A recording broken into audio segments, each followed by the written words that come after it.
I'm Nick Knutson, joined by Will Miles. Welcome to Stand Up and Holler. On this week's episode, we'll cover college football playoff expansion talks, a recruiting salary cap, Bud Elliott's blue chip ratio, and we will introduce a new show on our YouTube channel called The Research Room. But Will, before we jump in, you wrote a big article this week. Ready to jump in? We're going to do that on 4 bits, but looking forward to talking about it with you. Yeah, man, it's fun. I still do write from time to time. So it's been rough sledding since I had COVID and then the baby. So I haven't been able to get behind the keyboard as much as I'd like to. But we can say the same thing about you when it comes to Charlie Pell and some of those articles you'd written. So we'll talk about that a little bit later too. But I just want to say I really appreciate that everybody's subscribed to the YouTube channel. We've seen that grow significantly. Everybody who's watched it, we're seeing more and more people click on the link and watching the show every week. So we're gonna keep pumping out there as long as it keeps growing. So please share with your friends and like and subscribe and help us out, and we appreciate it. And I'm gonna get behind the keyboard again here soon. Been working on the digital side though, so thank you again everyone for subscribing to the YouTube channel. If you haven't yet, please join us. All right, let's jump to 2 bits. College football playoff expansion talk. Last week, a subgroup of the College Football Playoff Committee, which consisted of Big 12 Commissioner Bob Bowlesby, SEC Commish Greg Sankey, Mountain West Commissioner Craig Thompson, and Notre Dame AD Jack Swarbrick, they submitted a proposal to change the current 4-team format to a 12-team playoff system. Well, subcommittee cited the opportunity for more teams to participate in the playoff, enhancing the regular season, growing the national excitement of college football. I think that means Pac-12, but we can read between the lines on that one. The 12-team setup would consist of the 6 highest ranked conference champions plus the 6 highest ranked other teams as determined by the College Football Playoff Selection Committee. No conference would qualify automatically, and there'd be no limit on the number of participants from a conference. So the 4 highest seeds would receive a first round bye. 5 through 12 would play each other in the first round, and with the higher seed getting the home field advantage. The quarterfinals and semifinals would be played at bowl games, and the national title game would be at a neutral site. Will, on paper, this sounds interesting. There's a lot to it overall. I'm surprised they go from 4 to 12, but I got to say, I feel like expansion is inevitable in college football anyway, so we can have our strong reactions to it, but I this is coming no matter what, isn't it? Yeah, I mean, it's inevitable. It makes me want to light myself on fire, but it's inevitable. I mean, I don't Speaking of strong reactions. I don't like expansion. I don't like the idea that college football becomes more inclusive. I think one of the things that's made it grow over the last 30 years is that it is exclusive, that teams like Oklahoma, Auburn, Florida, Alabama, Georgia, Clemson, Texas, that those big boys are in there every year and build and build and build. And, I live up in the Philadelphia area, and there's a bunch of people who went to Drexel and Temple and Penn, and well, not Penn because those people don't watch football, but Drexel and Temple, who are Penn State fans because they grew up in Penn State country. And as you open things up to allow more and more programs, you will lose that sort of, you think about Florida, as USF and UCF have shots to play for the national championship, then Florida State, and Miami start to sort of lose the hold that they have in the state. I don't think that's necessarily good for the sport, but the money's going to be unbelievable. When the tournament comes, it's going to be an awful lot of fun. I just worry about, they talked about making the regular season more meaningful. Yeah, it makes the regular season more meaningful for teams ranked 10 through 20. But for teams ranked 1 through 10, it makes it almost meaningless once you sort of get to a certain point. And so there's a trade-off, and I don't like the trade-off. But the problem is that the trade-off I don't like comes with billions and billions of dollars attached to it. And so it's not really a shock that college football would be heading in this direction. There's no doubt that you will add excitement, and in some parts of the country you will enhance the regular season. The fact that 2, maybe 3, even 3 losses don't eliminate you from a national title, you're still on the hunt. It takes away something that we grew up with college football, was you have to be that there's so many teams with heartbreaking seasons that just had this close story. I mean, even you go back to, you mentioned our state rivals in Miami and Florida State. How many of those wide right games would have mattered to that degree if the 2 of them just ended up playing in the college football final later that season? I mean, you will lose those legendary regular season games because they'll be devoid of meaning to some extent. And you might say, well, it's only 12 teams. We're not talking about 64 here. But I mean, I'm not totally fired up about, on the one side, I'm not totally fired up about the prospect of arguing whether 8-4 Wisconsin's losses at Purdue and Iowa were more significant than Mississippi State's losses at Ole Miss and Arkansas. That's going to be the type of stuff we hear for a 12th spot. But on the other hand, the idea that you get home turf playoff games in December, you get some of these programs in the South to go play in the snow in Oregon or something like that. I mean, think of the imagery at some of these, or like, Washington comes to play Clemson in Death Valley. Florida goes to Michigan in Ann Arbor in December. I mean, you could get some really cool matchups that you don't almost ever get to see in college football. Yeah, I mean, so there are going to be positive and negatives, right? I mean, the positives are going to be that you're going to get that murderer's row of matchups that happen that first weekend. I mean, that's going to be a holiday. I'm going to take a day off on Friday to prepare, Right. and probably on Monday to recover.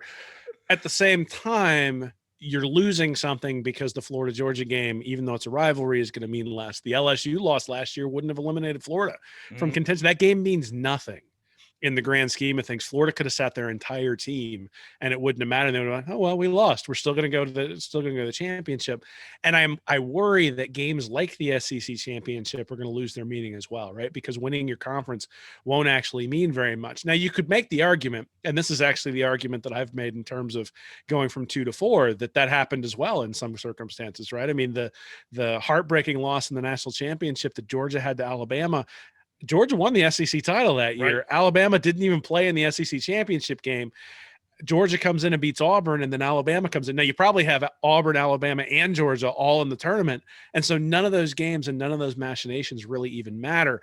That's the counter argument, right? Is that I want an October game against LSU or a September game against Alabama to mean a ton in the overall picture. And so for somebody who follows Florida, expanding the national championship picture really sort of makes it, you end up with sort of the Mike White argument where he just makes the tournament all the time, and making the tournament is going to become good enough as opposed to really what we want and what the Gator standard is, which is winning national championships. And there's just not enough. There's not enough. The best teams in college football are really, really good. And I don't think the Chanticleers, or I don't think that West Virginia and Wisconsin, I mean, can we beat Ohio State once before we put you in the playoff? Like, just once. Like Ohio State rules the Big Ten. And now we're punishing Ohio State for ruling the Big Ten because none of those other teams can come in and beat them. And, hey, I get it that Ohio State has sort of built up a brand and they can go and recruit nationally and they can do other things that some of these other programs can't.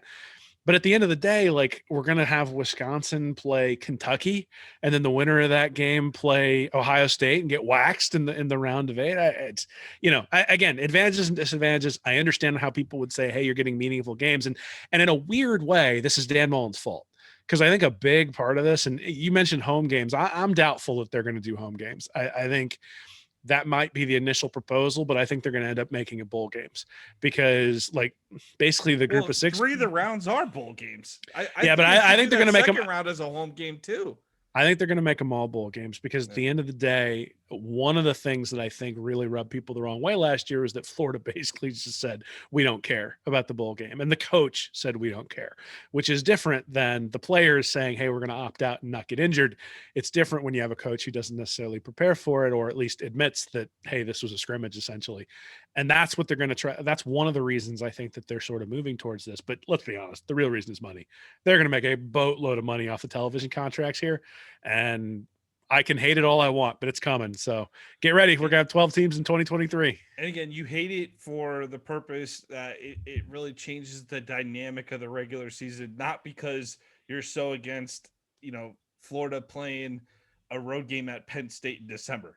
I think that'd be fun. Down to watch that game in 2 seconds. Look, I'm crazy, right? So I'm gonna watch. I'm watching Buffalo play, NC State on a Saturday night at midnight or something. I'm watching some ridiculous game that doesn't matter to anybody.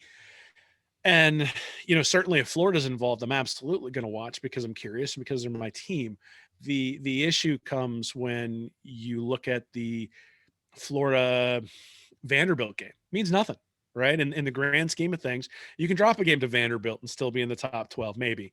That one's maybe a bit much. But at the end of the day, like each regular season game in college football is unique because it carries so much significance. And the NFL is not like that, right? 10-6 teams make the playoffs. And so a loss in the NFL during the regular season is not life or death. In college, it's different, but it's not going to be different anymore. When you go to the 12 teams, I mean, let's be honest, Florida's favored in all but probably 2 games this year, right? Maybe 3. But I think they'll be favored against LSU. I think they'll be underdogs against Georgia and underdogs against Alabama. So in that slate of games, they're favored in it. They're essentially favored to make the playoff, right? Because if they lose to Georgia, they lose to Alabama, they beat LSU, and they beat everybody else in their schedule, they're going to be in the playoff. And so beating Vanderbilt and Kentucky gets you there. Congrats. I'm extremely interested to see how the non-conference schedules play out, because on the one hand, you could argue, well, why would you even challenge yourself if 12 teams are getting in? Schedule those 4 non-conference games, make them as easy as possible. But on the other hand, if you do have that, that's assuming you're going undefeated. If you do have those 2 to 3 losses, and so I'm looking at Florida's future non-conference schedule, you got series against Texas and Notre Dame coming up. If you have a win against Texas and you're 9-3, and maybe you lost to Georgia and you lose the East, that win against Texas could be the win that gets you in the playoff spot. So I think there's still enough incentive to go out and schedule a tough non-conference. What do you think about that, Will? I think the tough non-conference games are going to come from the fans not showing up, right? That if the fans don't show up to watch you play East Tennessee State, then you're going to have to bring in teams like USC. You're going to have to bring in teams like Colorado. You're going to have to bring in games that mean something.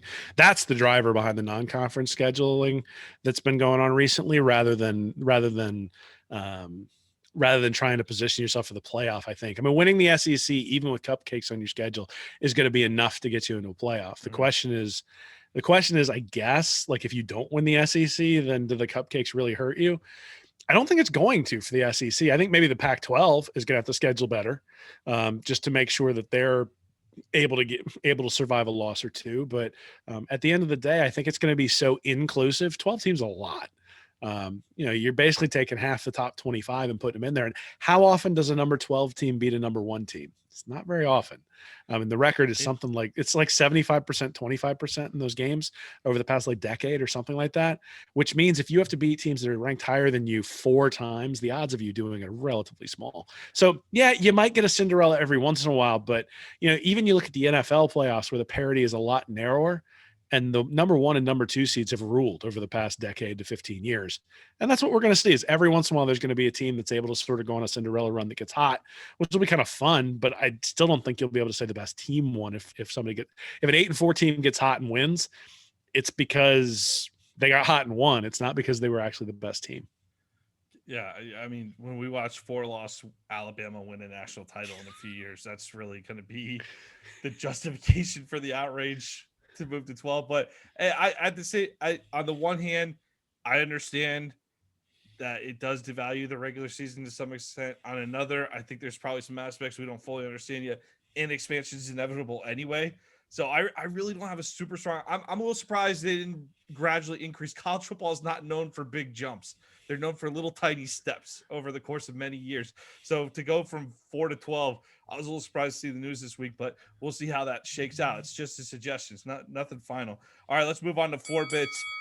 Will, you wrote an article today detailing the potential recruiting salary cap. It's called "The Only Way to Break the Alabama Clemson Logjam" atop of the college football. It was not by expanding the playoffs to 12 teams. Will, that wasn't your suggestion, but you highlighted the differences in recruiting budgets among the top 50 spenders in the Power 5. And a couple of notes I want to throw out there for people. We'll put the chart up here. But only 6 schools spent more than $1.5 million, and no, our Gators are not among those schools. Florida State, Texas A&M, Clemson, and Texas. Only Bama and Georgia topped the $2 million mark, way out by themselves there. Kansas outspent Ohio State. Go figure on that. Florida fell between Auburn and LSU in terms of SEC powers at just over the 1 million mark there. You see them there. Will, the college football playoff committee just suggested playoff expansion. You suggested a recruiting salary cap. Well, especially if you're going to do the expansion. I mean, that was sort of you and I've been talking about this for a couple of months, but we kind of knew expansion was going to be coming, and you knew I was looking into this. But and two things. One is it's just 17 and 18 recruiting spending, so those things fluctuate. And Florida has really gotten into the arms race most recently since Dan Mullen took over. I mean, we saw pictures of him, putting up, signing the girder that was going to go up on the new football facility. Yep. So Florida has started to spend more in that capacity. And that's good because they need to, because there's clearly a correlation between both winning and recruiting ranking when you start spending money. It's not a perfect correlation, but the correlation exists. The big problem is that Georgia is outspending Florida on a 2-to-1 basis, and Alabama's not too far behind. And so when you look at who they're competing with in the SEC, that's really what it boils down to is, Georgia's spending like 111% more than the average SEC school on recruiting. Florida's like 7%. And so, at the end of the day, that makes a difference. And so the suggestion I'm making is that when you have a 12-team tournament in particular, that the odds that number 12 is going to be able to beat number 1 is really relatively limited, because the talent level for the teams 1 through 4 is significantly further than the teams that are sitting there at 8 through 12. And so the way to narrow that is not to restrict where players can go. It's not to say, hey, you can only have a certain number of 5 stars or 4 stars or 3 stars. It's not do any of that. It's to say, look, we're going to cap your budget in terms of what you can spend on recruiting, on travel, on paper you send out, on the number of offers that you make, like all that sort of stuff. And if you cap that, then there's an opportunity cost. When you chase a recruit in California that you really want, it's going to cost you a lot of money. And so elite players out west will stay out west rather than maybe picking Alabama or Clemson or Florida. And then guys in the state of Florida maybe choose to stay in Florida because it's harder for a school like Alabama to come down and recruit them. Same thing, Florida going up into North Carolina and bringing people, or Virginia Beach, I think is where they brought Percy Harvin down from. That would be a more difficult sell. Now, in some ways, this actually makes life harder for Florida, right? That if you had a cap, because Florida outspends most every program. They're just not even close to the big boys in the SEC in terms of what they spend. But in some ways, it would help Florida, because what you find is as you start restricting spending, or as you start looking at the spending in narrower bands, things really start to clump together.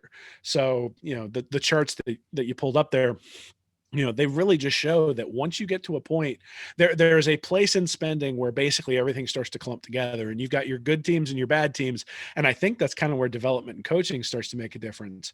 But then there are teams that just out recruit everybody. And part of that is that they've built systems to recruit. Part of it is that they've got guys at the top who are excellent recruiters, but part of it is they just spend more money than everybody. And the only way, in my mind, to bring these things back into line is to start restricting that. I'll tell you, to me, it was surprising that there are very few teams in the grand scheme of things in college football that spend even over $1 million. I would have thought a lot more went into this. I'm not super familiar with this subject here. But I mean, someone like Ohio State and Oregon, they're right around that $1 million mark. I mean, we look at Florida and we talk about how far they are behind Bama and Georgia, but just for the record, they're ahead of Ohio State. They're ahead of Oregon and Auburn. And I mean, you're right in the mix of schools you want to be. You're not far off of Oklahoma, LSU, and Penn State either.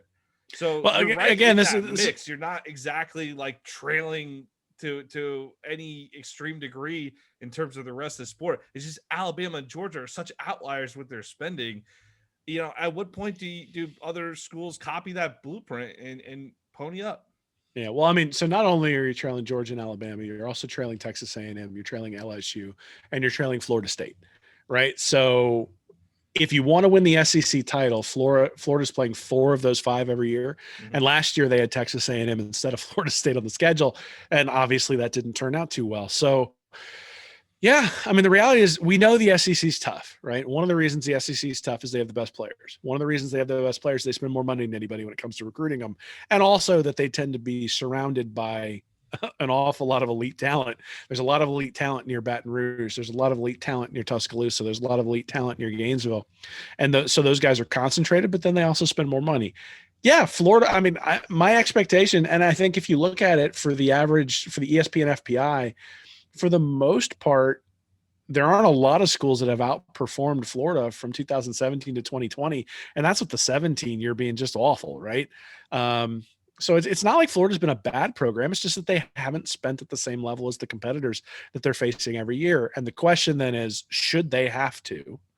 Or should we pull back the people that are in the lead and say, look, some people aren't like, there's no opportunity cost when you go out and spend dollars on a recruit right now. It's like in baseball, right? You can sign whoever you wanted. The Yankees wound up with everybody.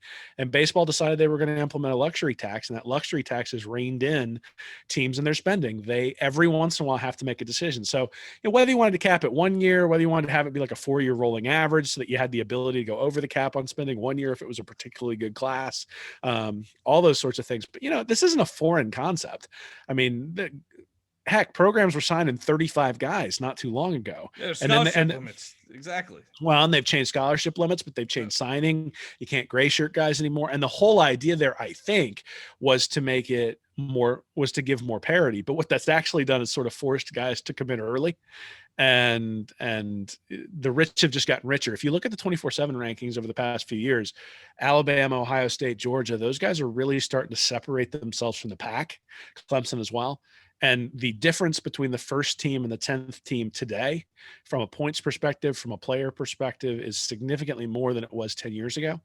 And that's a big deal, because what that means is that the talent is getting even more concentrated in these programs that are spending more money. So restrict that, and hopefully that brings you parity. And then the number 12 team can beat the number 1 team in a playoff. And then it's exciting. So the NFL's done this really well, right? A 10-6 team can beat a 16-0 team, as the Giants showed us with the Patriots. I mean, I think they were 9-7, actually, the Giants, and they beat the Patriots, who go 16-0. That ain't happening in the NCAA, right? Like an 8-4 Wisconsin is not beating a 12-0 Alabama. It's just not happening. And, we can sit there and go, oh, well, maybe it will. No, it's not happening. Not right now. It's just not going to happen. They can't beat Ohio State. How are they going to beat Alabama? Well, hey, I'll throw one more. I'm gonna try to throw one more wrench in this here. How much does the idea of name, image, and likeness complicate the idea of recruiting salary cap? Well, in that case, at least the money's going to the player. Right. So, and there's no reason. I mean, I'll be honest. The thing that scares me about that is that a team like Rutgers should be able to just absolutely dominate. You're sitting there in the New York market, right? A team like Southern Cal should be able to dominate that because they're sitting in Los Angeles, UCLA as well.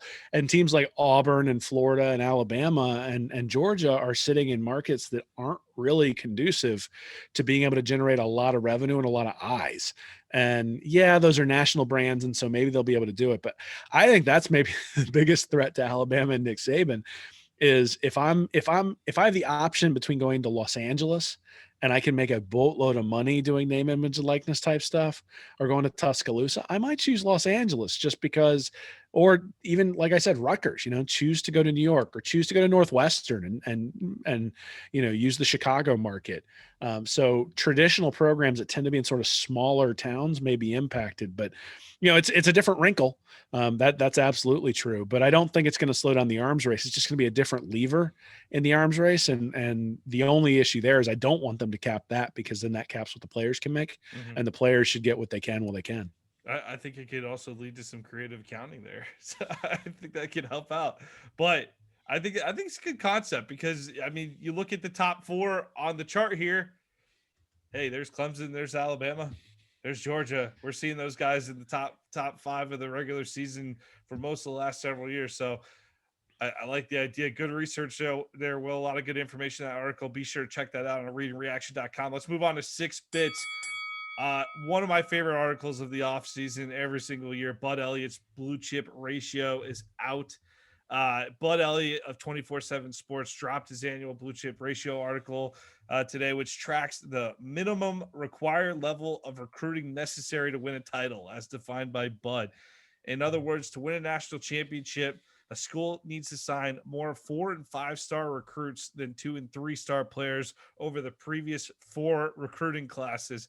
So this year, there are 16 eligible schools: Alabama, Georgia, Ohio State, Clemson, LSU, Oklahoma, Texas, Florida, Texas A&M, Michigan, Auburn, Oregon, Penn State, Notre Dame, Miami, and USC. Every team on this list has won a national title in the last 40 years, except Texas A&M, Oregon, and there's one more that hasn't won a national title in the last 40 years. Roof, roof, roof, roof, Oh roof. yeah. Georgia has not won a national title in the last 40 years. Good call there, Will. So I think, Will, this is something that really, you look at the percentages here, are the percentages of the roster that fit in Bud's blue chip ratio. I mean, Alabama 84%. Whew. I mean, but this is the top 16 in college football. Florida at 66%. You're the top 8 according to Bud Elliott in terms of schools that have a shot to win a title. Yeah, I mean, and they're all fighting each other, right? So the only reason they don't win the title more often is because somebody else comes along who's better. And in the SEC, at least, because Alabama has been so dominant, there haven't been a whole lot of takers who've come in, but certainly LSU's won one in that midst. Auburn has played for one. Florida won a couple before Alabama really rose up. So, I'm torn on this because the research that I've done has indicated that you really got to look at top 30, top 50, and top 100, and that the idea of a blue chip who's typically like a 4-star is typically like 300 or even 350 at this point is less valuable. Like 3 guys ranked 300 are probably about as valuable as 1 guy ranked 5th, and you just got to keep that in mind. But it's a good rule of thumb. And certainly I think one of the things, the Auburn team with Cam Newton, I think some of the Oregon teams with Mariota, like what those have really shown is that there is a minimum talent level that you need. And then you need to combine that with elite quarterback play in order to win a national title. And, LSU with Burrow is a great example, right? That team, when Burrow was average, was a relatively average team, 8-3, 9-3, something like that. The year Burrow got earholed by UCF in the bowl game. But the next year Burrow comes out and he's absolutely incredible, and the LSU offense can't be stopped. And that's sort of what you see. So Florida has a shot to win a national championship if Emory Jones plays outstanding, right? I mean, we mentioned this earlier in an earlier episode that if he ends up, 6th in the draft, which is what some publication had him picked at. All right, Florida's playing for a national championship, or at least pretty close, because they've got an elite quarterback play to go with that sort of blue chip ratio. And that's kind of what he's saying here is, you look at Alabama, they've been able in the past to get away with a guy like Jake Coker at quarterback because they've got, an 80% blue chip ratio. Florida can't get away with Jake Coker at quarterback. In fact, when they have somebody, Kyle Trask 2 years ago was kind of like that, and they couldn't beat LSU and they couldn't beat Georgia. Last year, Trask plays much, much better, and they're able to beat Georgia and able to put a team together on the field that looks a lot more competitive, or at least has a shot at sniffing the national championship. So, yeah, I mean, I think the blue chip ratio is a good start. I think there's other things you need to look at, but elite quarterback play along with that ratio is probably what you really need to win a title. And there's probably only a couple of teams on that list who can get away without having elite quarterback play and still making it to the championship. Let's talk about that elite quarterback play, Will. If we look at the left side of this list here, Alabama, Georgia, Ohio State, Clemson, LSU, Oklahoma, Texas, Florida. Only Oklahoma returns a quarterback that started more than a few games here. I mean, Georgia, yeah, JT started a couple games for them last year. You got LSU, Max Johnson, DJ for Clemson started a couple games. But in terms of a steady full season of experience, Oklahoma's the only team on that list that with that potential elite quarterback play that's coming back with any type of experience. So obviously the blue chip ratio will help these new quarterbacks break in their system here, but that's something to consider when looking at maybe picking a national title favorite this season. I mean, outside of Alabama, of course, you put the tide up there, but Oklahoma really primed to make a run this year. Yeah, I mean, Rattler was pretty good last year. I think he's going to get better. Oklahoma's problem's always been defense, though. It has been the offensive side of the ball. The Big 12 obviously has some reputation problems as well when it comes to getting into the tournament. The team I'm actually really curious about is Texas A&M. I was not a huge Kellen Mond fan. And he was not somebody who was recruited by Jimbo Fisher, and Jimbo Fisher stuck with him for the time that he's been there, but he's been building the team up around him. And if Jimbo Fisher can get elite quarterback play from the guy who steps in to replace Kellen Mond, I think Texas A&M can be really good. Obviously Alabama with Bryce Young, blue chip guy, but relatively small. So the question will be, can he stay healthy? And couldn't beat out Mac Jones. But then again, Mac Jones was a top 15 pick in the draft. So maybe we shouldn't put too much into that. I can't remember the name of the guy for Clemson. I think DJ Uiagalelei. There you go. Uiagalelei. I mean, he played really well in that loss to Notre Dame. It wasn't his fault that Clemson lost to Notre Dame. He played great. And so I think him stepping in is somebody who's going to be able to contribute. So I think what you need, if you're not one of the elite, and I would say Clemson and Alabama and in Georgia's case as well, they've been able to win some games even with pretty bad quarterback play. You don't necessarily need elite quarterback play. I think when it comes to Florida, when it comes to A&M, when it comes to Oregon, when it comes to some of those teams sort of on the bottom end of that blue chip ratio, I do think that you need outstanding to elite quarterback play in order to compete. And that's just what it's going to boil down to. Are you surprised to see a school like Michigan still on the list despite all the troubles they've had the last few years? No, I mean, I think if they can get good quarterback play, they'll be a good team. I mean, the problem is last year Joe Milton was awful, and they only played like 5 games. They didn't really have an opportunity to sort of right the ship. Um, I think I think COVID's weird, right? I mean, COVID was weird last year for a lot of different reasons. I think what we're going to find is that things are a little bit more normal this year, and normal is Michigan is a good but not great Big Ten team that then loses to Ohio State after everybody gets excited. That's probably what we'll see this year as well. All right, good transition over to a dollar. Let's talk about before we dive into promoting a couple of new things from Read and Reaction here. Will, this week we're going to release a new series called The Research Room, and our first topic, we really want to deep dive into one specific topic. A singular focus will be every episode, about 15 minutes or so. The first one coming up is going to be DeMarcus Bowman's impact on the 2021 Florida offense. Where do you see Bowman fitting in this year?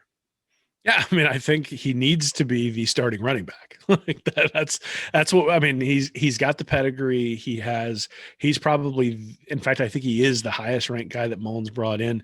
Even though they brought him in through the transfer portal, it's not as though he played at Clemson for 3 years. And they got 4 years of eligibility. Though I hope he's only here for 2 because that means he's played outstanding and he's going on to the league.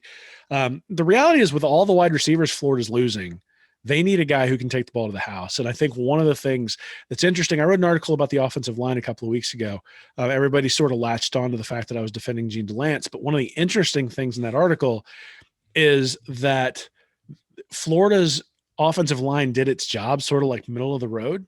And then power running was really, really effective. And a couple of people reached out to me and said, well, then why is it then that Florida also leads the league in like yards after contact? And what it really was, I think, is that the offensive line did its job about half the time, and the other half of the time it was like a catastrophic failure.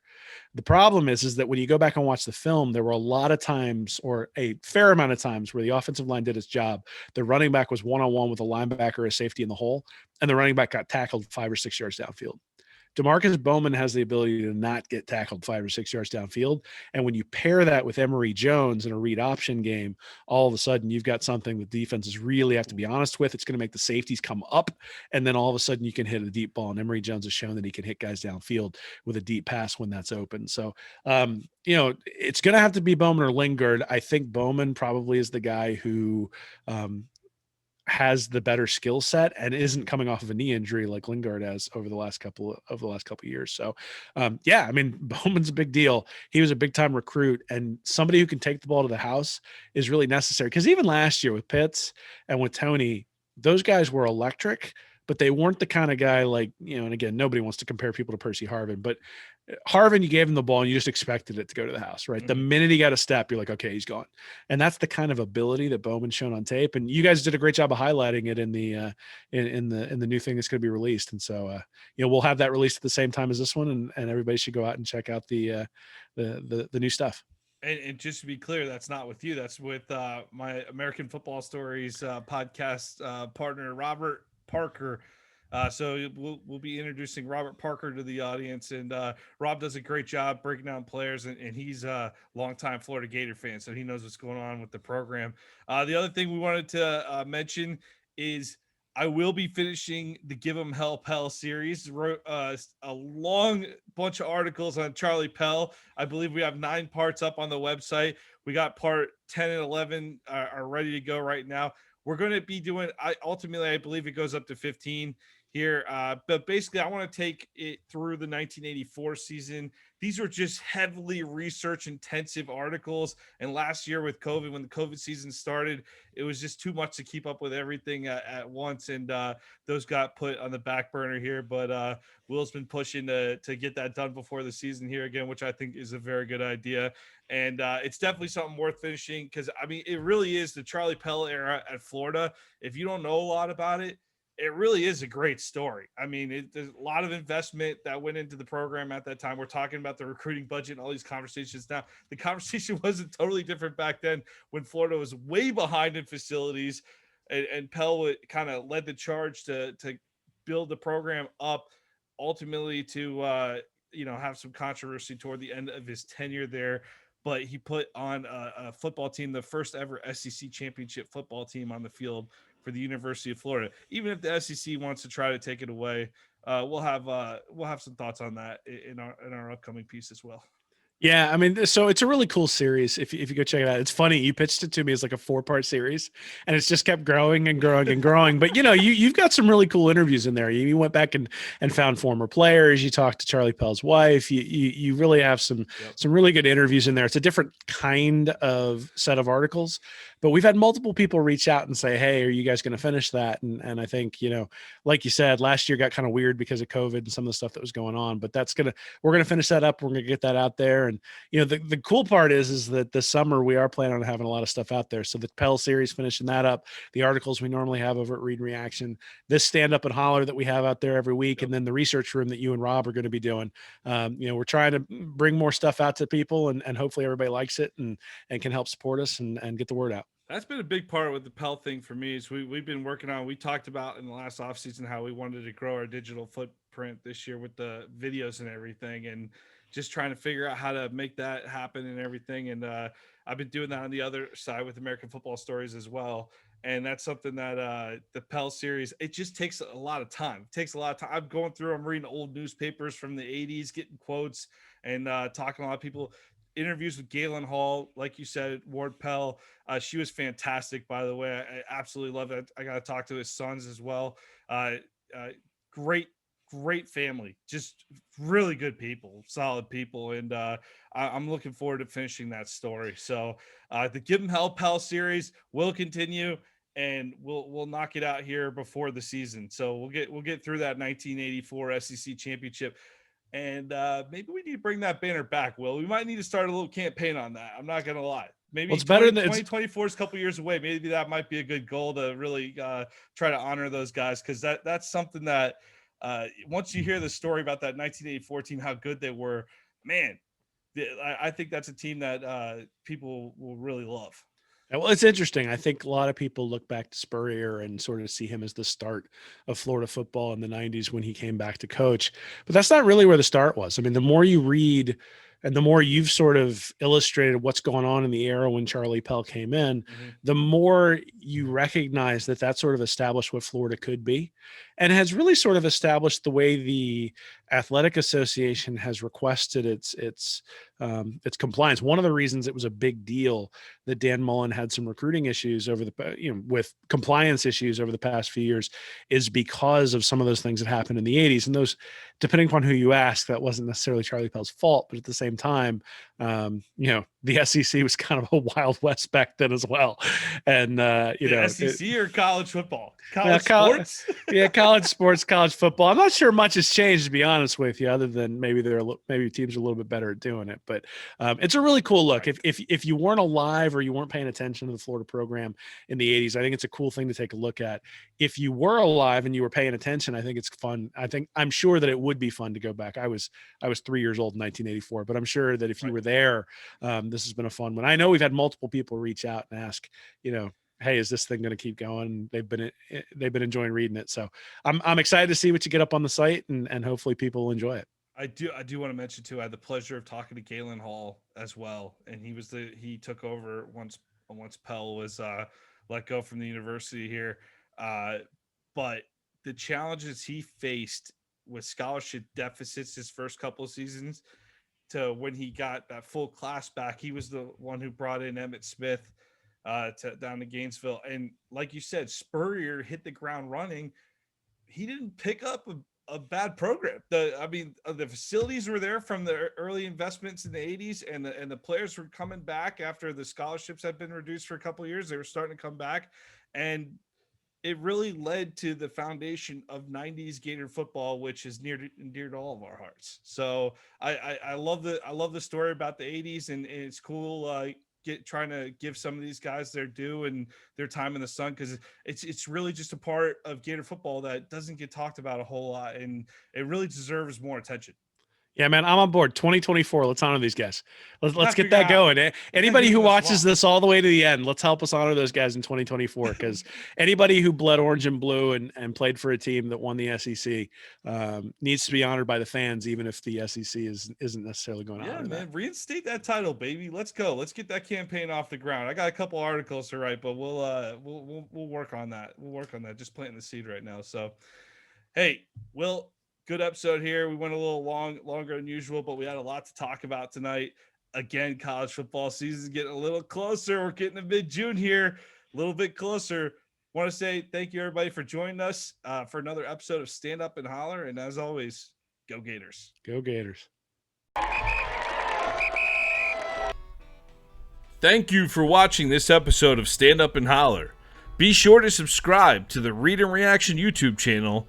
Join our Patreon community at Read and Reaction for bonus content each week, and check out our website at readandreaction.com. I'm Nick Knutson, joined by Will Miles, and as always, go Gators.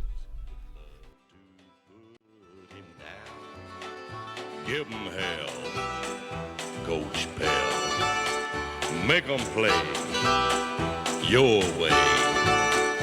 Give 'em hell, Coach Pell. Saturday is your day. There's a lot of teams who'd like to have you, but we all know you're satisfied. No other team in all the nation could even catch your eye. Give 'em hell, Coach Pell. Make 'em play your way. Give 'em hell, Coach Pell. Saturday is your day. All the people here in Gainesville feel there's something in the air. We're shooting for number 1 in the nation. We've got the coach to lead us there. Give 'em hell, Coach Pell. Make 'em play your way. Give 'em